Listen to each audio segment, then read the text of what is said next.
A'udhu billahi minash shaitani rajim. Bismillahir rahmanir rahim. Naam, hii ni faida kwa ajili ya wanafunzi wenzangu.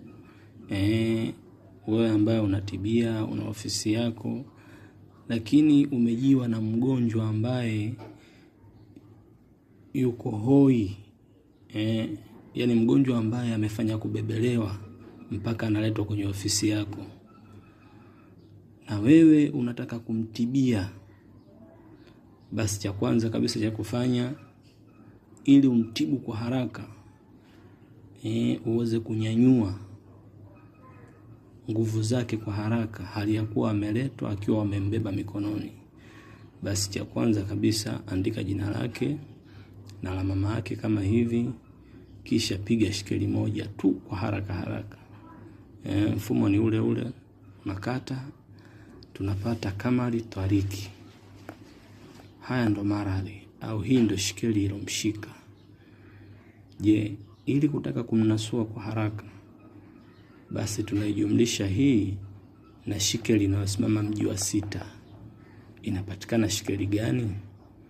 Ukimchukua huyu Kamali Twariki ukamjumlisha na Zohari Sinkaf ambaye ndo mwenye mji wa 6, ukimjumlisha huyu Kamali Twariki na Zohari Sinkaf ambaye ndo mwenye mji wa 6, mji wa maradhi, hapa kutapatikana shikeli inayoitwa Jitimai. Hii ndio itakayopatikana. Kwa maana hiyo, hii tunajua kabisa kwamba kumbe huyu kama ni maradhi basi ni mwili mzima. Kuna maradhi mengi yanazungumziwa kwenye shikeli hii. Kwa sasa ili tumnasue kwa haraka, apate kunyanyuka mwenyewe, akae vizuri. Hapa tunazungumzia mgonjwa ambaye ameletwa hoi mahututi. Hivyo basi utaiandika hii kwenye nazi mara 6, na hii nayo utaiandika mara 6 kwenye nazi. Utaandika jina la mgonjwa na la mama yake kama hivi, kisha vunja muda huo bila kuangalia muda huu ni muda wa mtawala gani, ni muda wa nani. Hii ni kwa ajili ya mgonjwa ambaye amekuja yuko hoi.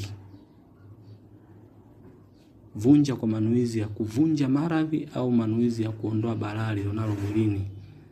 Wallahi billahi, ukija kufanya hivyo mwanafunzi mwenzangu, utaona majibu ya haraka.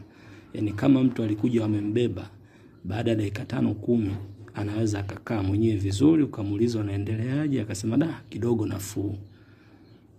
Kwa hiyo na hapo ukiendelea na tiba zako zingine, lakini